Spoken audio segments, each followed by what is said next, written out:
السلام علیکم ورحمۃ اللہ وبرکاتہ۔ ہم کو ہمارے سوا کوئی زیر نہیں کر سکتا، مولانا ابوالکلام آزاد۔ ہم پر ہمارے سوا کوئی غالب نہیں آ سکتا۔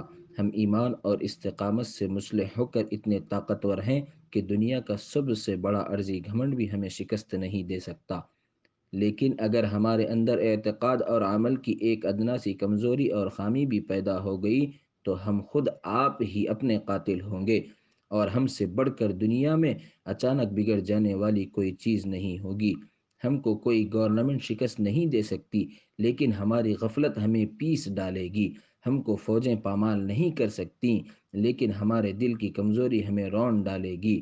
ہمارے دشمن اجسام نہیں ہیں، عقائد اور اعمال ہیں۔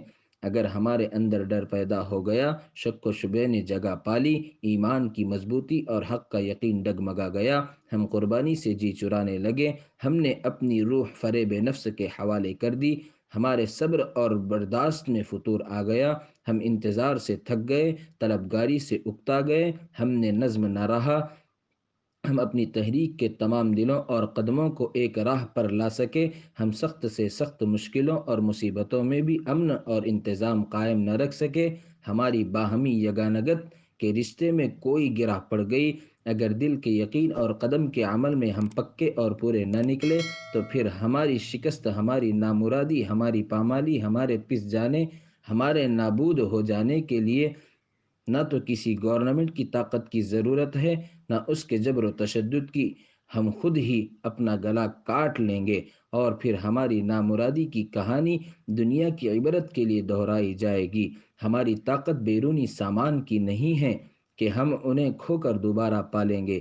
ہماری ہستی صرف دل کی اور روح کی سچائیوں پر قائم ہے، اور وہ ہمیں دنیا کے بازاروں میں نہیں مل سکتی۔ اگر خزانہ ختم ہو جائے تو پھر جمع کیا جا سکتا ہے، اگر فوجیں کٹ جائیں تو دوبارہ بلا لی جا سکتی ہیں، اگر ہتھیار چھن جائیں تو کارخانوں میں ڈھال لیے جا سکتے ہیں، لیکن اگر ہمارے دل کا ایمان جاتا رہے تو وہ کہاں ملے گا؟ اگر قربانی اور حق پرستی کا جذبہ لٹ گیا تو وہ کس سے مانگا جائے گا؟ اگر ہم نے خدا کا عشق اور ملت کی شیفتگی کھو دی تو وہ کس کارخانے میں ڈھالی جائے گی؟ منقول از قول فیصل۔